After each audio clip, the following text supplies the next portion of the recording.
All right, today we're diving into a poem that, on the surface, seems incredibly simple. It's just about visiting a friend's farm. But somehow, this poem has captivated people for more than 1,000 years. It's called Visiting an Old Friend's Farmstead by the Tang Dynasty poet Meng Haoran, and trust me, we're going to figure out exactly what makes it such a masterpiece. Okay, so let's start with the poem itself. Here it is in the original Chinese. Now, if you just read a translation, it sounds, like a really pleasant diary entry, right? My friend invited me over, the scenery was nice, we chatted, and I promised to visit again. It's sweet, but you might be thinking, so what's the big deal? Why are we still talking about this poem today? Well, look at how it opens. It's so direct. An old friend prepared chicken and millet and invited me to his farmhouse.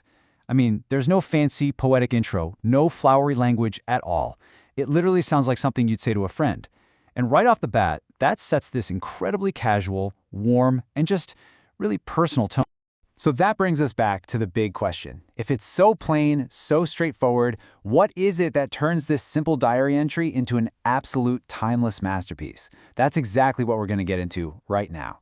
First up, let's talk about the scenery, because the first layer of genius here is how Meng Haoran isn't just describing what he sees, he's literally painting a picture with words, and he turns this simple view into a complete, perfectly balanced little world.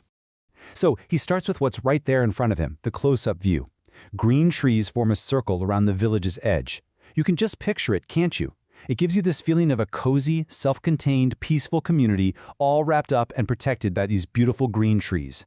And then, in the very next line, bam, he just totally expands our vision. Blue-green mountains slant beyond the outer walls. All of a sudden, the world just opens up. And this is so clever because it makes sure the village feels serene and safe, but not, cut off or lonely. There's a whole world out there. Do you see how those two lines work together? It's just like a classic Chinese landscape painting where the artist guides your eye from the foreground to the background. You've got the near green trees and the distant blue-green mountains, and together they create this incredible visual harmony. The world he's built feels both cozy and wide open at the same time. It's brilliant. Okay, so that's the scenery. Now let's get to the human element, the feelings. Because the real emotional punch of this poem doesn't come from some big, dramatic statement. Nope. It comes from its incredible simplicity and honesty.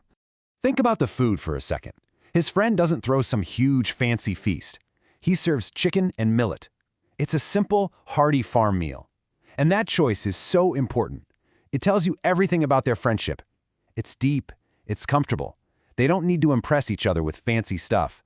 And the atmosphere, it's just perfect.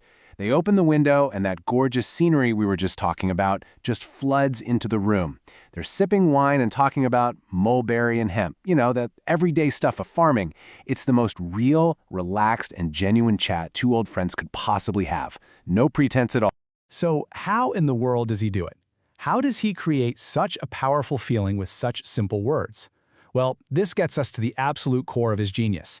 It's this whole idea of mastery that feels completely effortless. This poem is the perfect example of a classical Chinese aesthetic, like a lotus rising from clear water, naturally unadorned. The idea is that the most beautiful art is the kind that feels totally natural, not all decorated and overworked. Its beauty is just there, pure and unforced. You can't see the artist sweating over it. And nowhere is this natural style more obvious than in the very last line. The poet makes a promise to his friend, and he uses one single word that is so subtle but so brilliant it elevates the entire poem. Okay, check this out. He promises to come back for the Double Ninth Festival, a day for appreciating chrysanthemums. But he doesn't say he'll come to see the flowers, which would be kan, or to appreciate them, which would be Sheng. Those are the normal words you'd expect. Instead, he says he'll come back to jew the chrysanthemums. So what's the deal with jiu? Well, it's a fantastic word. It's more like to go to, or to be with, or to seek out. It suggests he's not just a passive observer coming to look at flowers. No, he's actively returning to be part of that whole scene again. He's coming back for the friend, the farm, the conversation, the flowers. It's all one beautiful experience. It's such a subtle but incredibly heartfelt and intimate word choice. And to really get why this poem has so much heart, you have to know a little bit about the poet himself, Meng Haoran. Because for him, this scene wasn't just a nice afternoon. It was basically a reflection of his entire life philosophy. So Meng Haoran was a big deal in the Tang Dynasty. He was one of the leading mountains and fields poets, famous for his clear, calm, natural style. But here's the thing. This quiet life in nature, it wasn't his original plan, not by a long shot. See, like a lot of educated guys back then, he was ambitious. He wanted a career in government, but he traveled to the capital, took the big imperial exam when he was 40, and he failed. After that disappointment, he just got completely disillusioned with that whole political world.